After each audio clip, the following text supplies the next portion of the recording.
New Starbucks bears are very popular for the holidays, so popular that they're causing brawls inside stores. Target instructs employees to smile in order to boost their sales, and ramen has surpassed sushi as Japan's national dish. These are the weird stories on Weird AF News, the only daily weird news podcast. Got weird news for you 5 days a week. I got bizarre, strange, offbeat stories. That's right. Hold on.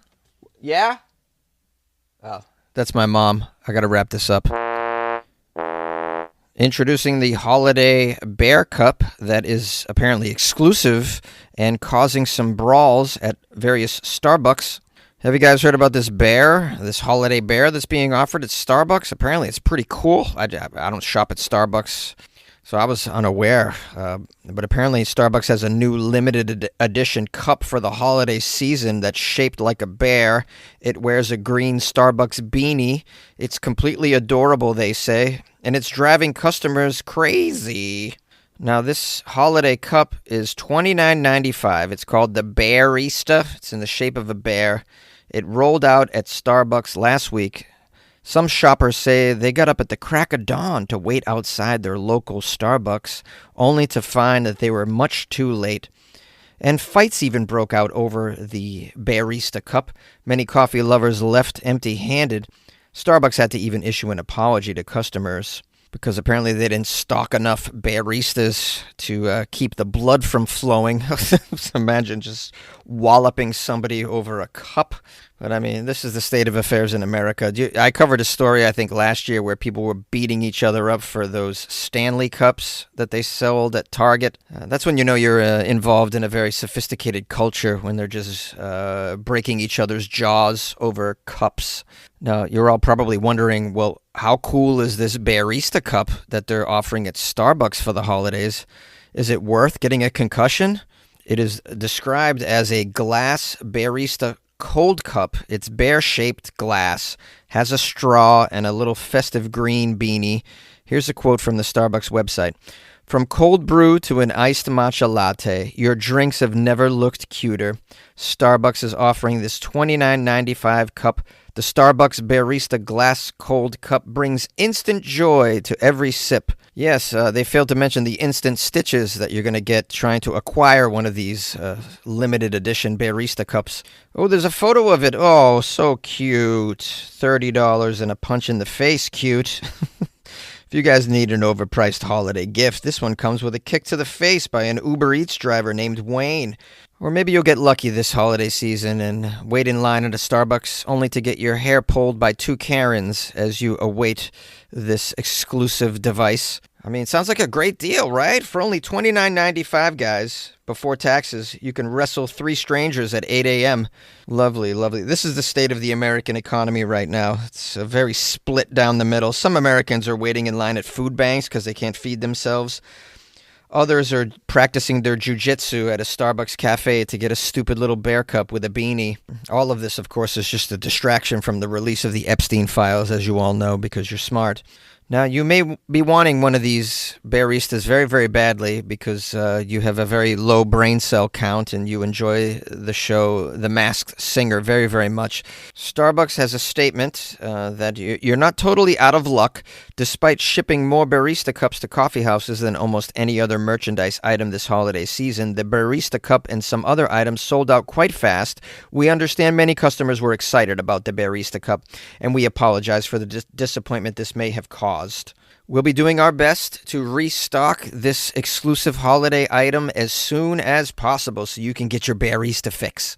Oh, phew, thank goodness they're going to restock the Bearistas, guys, so no worries, no worries. If you really need one, just up your dose of the antidepressants that you're already taking and just wait a week. And the Bearista should be available. I would take a couple jiu-jitsu classes, though, before going and waiting in line for one. Or just use a shortcut and bring mace. That's always good. A taser. A taser is lovely in a cafe, I find. You want to arm yourself for the infamous battle of the Starbucks Teddy. It's one of the most devastating battles of the Great Christmas Wars, from what I've heard. So get ready for that. Get some training involved. Maybe do some boot camp. Some bear boot camp. But for the rest of us, you can sit back and just laugh at this behavior in the culture. It's really ridiculous. Say to yourself, hey, Thank goodness, despite all my problems, I'm not sparring for a very small bear-shaped cup at a Starbucks.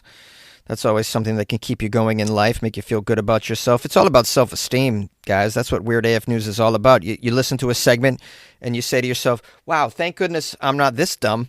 I mean, if you're getting anything out of this podcast that I'm recording solo inside a closet, it should be that. I hate to bring it down even further with this story, but I should inform you that the people that fight each other over these bear cups at Starbucks, oh, they're procreating. I know, terrible, isn't it? Target has commanded their employees to smile more in order to boost sales in stores. That's right, Target has thrown the gauntlet down. They're not going to take this anymore. They're dipping sales.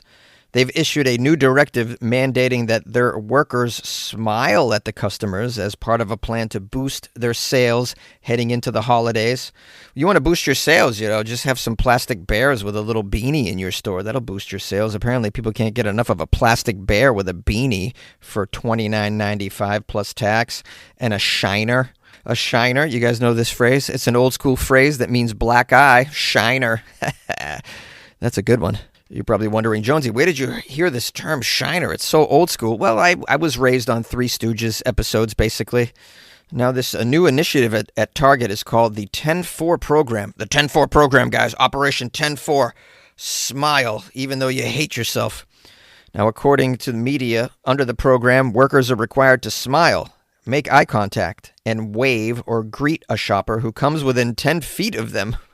If they are closer, within 4 feet, the worker is required to give them a hug and a handy. I'm just kidding. They want you to just give them a little peck on the cheek, so it's not so invasive. No, it says if they are closer, within 4 feet, the worker is required to ask them if they need help or how their day is going. How is your day going? This sounds like some very creepy instructions, I'm going to be honest with you. This is creepier than the Trader Joe's employees, and those people are creepy. Have you ever gotten this much eye contact from a cashier before in your life? Target's now like, just walk up to them and hug them. Ask them how their day is going. Lick their chin if they'll let you. This is insane, Target. You might want to try a safer approach, and that is to maybe lower your prices rather than have your in-store sales reps totally frighten people by this overly aggressive, friendly behavior that you're instructing them to conduct. Make eye contact. Ask them how their day is going. I mean, did you try testing this first? This isn't going to go well, I can tell you right now. I think morons are in charge of corporations most of the time. They're making a lot more money than me, though, so who am I to poo-poo all of that? I don't want to yuck your yum, Target, but this is a bad plan. I mean, even if you carry this out, the money that you make during the holidays, you're going to have to give back in lawsuits for customers that have filed a sexual harassment charge because of the overly aggressive, friendly employees that you've created in your new process. You'd be better off creating a fighting cage during the holidays and just having customers fight over little plastic bears and then live stream it for some extra money. But, no. You go the smile route. We'll see how that works. You get out there and freaking smile, Tabitha, okay? I want you to smile at him like I told you to do. I showed you. All right, everybody, we're going to watch the 10-minute long instructional video that we've created from corporate. It instructs you how to smile at customers, okay? Now, Benji, I've noticed you've been on the floor for a couple of days now, and you're doing some pretty good smiling, but we don't see it in the eyes. Okay, I need kind eyes from you, Benji. I need kind eyes as well, okay? I know goth night is your thing, but, do that on your own time. When you're here on the Target floor, I need kind eyes on you, and please remove your black nail polish. Now, the article I have here says the new effort comes after Target announced a batch of corporate layoffs last month. The first major layoff for the company in a decade. The layoffs came 2 months after the resignation of their CEO amid declining sales and profits for the company. So, when the crap hits the fan, you got to come up with something innovative. So smiling sounds... How much did you pay for the consultant that came up with this? I'd like to know. Smile. If you smile at the customers, they'll open their wallets a little more. How about you just act normal? Did you guys talk about that? This is psychotic. You could just be normal. That'll help you. It's not going to hurt you. I'm not saying acting normal is going to increase your sales, but it's not going to hurt your sales. This plan might hurt your sales. I mean, this sort of non-consensual, affectionate behavior by Target employees might make customers just turn around and walk out the door from the jump. Welcome to Target. Do you want to be my friend? Huh? Would you like a massage in the bathroom? I'm so sorry, I'm married. I apologize. Our boss made us do this. When did making plans get this complicated? It's time to streamline with WhatsApp, the secure messaging app that brings the whole group together. Use polls to settle dinner plans. Send event invites and pin messages so no one forgets Mom's 60th. And never miss a meme or milestone. All protected with end-to-end encryption. It's time for WhatsApp. Message privately with everyone. Learn more at whatsapp.com. Ramen surpasses sushi as Japan's national dish. Japan is currently experiencing an unprecedented ramen boom. According to a research company, the ramen restaurant market size for last fiscal year is expected to reach a record high of approximately 800 billion yen. This is over 1.5 times the size of 10 years ago. This ramen boom is being driven by the ever-increasing number of inbound tourists, and ramen has transcended the boundaries of Japan's national food, sushi, to captivate palates around the world. So it turns out ramen is surpassing sushi as the national food. But before we celebrate, I think this could be more of an economic indicator because, ramen's much more cheap than sushi in general. And it's more filling. I mean, I've been to Japan. You can get an awesome bowl of ramen for $4. Sushi, not so much. Let's keep reading, though, before we prejudge. I have a tendency to prejudge because I'm from Boston, and I just can't help myself. I have an angry streak. Everything sucks. I start with everything sucks. Now, according to the Japan National Tourism Organization, ramen has now overtaken sushi, the most representative Japanese food, and it's captured the hearts of foreign visitors. According to last year's Japan Tourism Agency survey on inbound tourist consumption trends, ramen accounted for nearly 20% of, quote, the most satisfying food and drink in Japan, surpassing sushi by 4.5 points. All right, so the tourists are eating ramen more than sushi, it seems, but did you have to make the shift and turn it immediately into your national dish? It seems sort of counterproductive, seeing as sushi actually originated in Japan, whereas ramen was brought over from China, from my understanding. And to make sure I'm not a complete idiot, I looked this up, and in fact, they do say that the Japanese dish ramen is actually Chinese. It was introduced to Japan about 100 years ago, originally known as shina soba. Shina for China, soba for the noodle dish already well established in Japanese cuisine. Soba is a buckwheat noodle, whereas ramen is not. And soba has been in Japan for a long, long time. I actually ate in a soba place in Kyoto that was apparently 300 years old. It was one of the better meals I had when I was in Kyoto. A lot of stuff was closed in Kyoto because I was there during the outbreak of COVID. It was February 2020, or it might have been March 2020. But man, I'll never forget that soba place. Fantastic. I kind of prefer soba over ramen personally. I had soba yesterday. I make it quite a bit.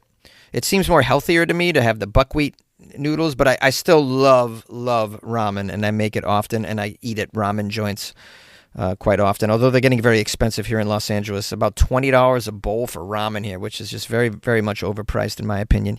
Can't afford to do that very often. Sort of like a treat for myself. The article I have here ends by saying ramen is well known overseas as a uniquely Japanese gourmet food, and visiting a Japanese ramen restaurant has become kind of a status symbol. It is a big business in Japan, and it seems to be more popular with the tourists than sushi. Well, I mean, that's just because tourists don't know what the hell they're doing over there. I mean, you gotta avail yourself of that sushi in Japan. And let me tell you something, it's much cheaper than in the States or probably any other place. Sushi in Japan, amazing. And don't waste your time with salmon when you're over there. Just go straight tuna. You want tuna?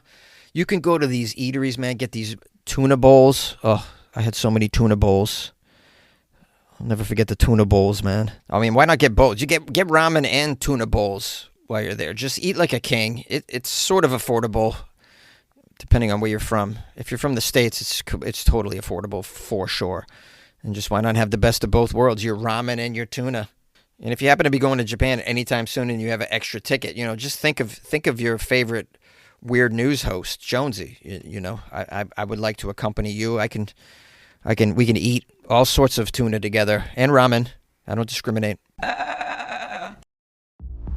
This episode is brought to you by Netflix. From the creator of Homeland, Claire Danes and Matthew Rhys star in the new Netflix series, The Beast in Me, as ruthless rivals whose shared darkness will set them on a collision course with fatal consequences. The Beast in Me is a riveting psychological cat and mouse story about guilt, justice, and doubt. You will not want to miss this. The Beast in Me launches November 13th, only on Netflix.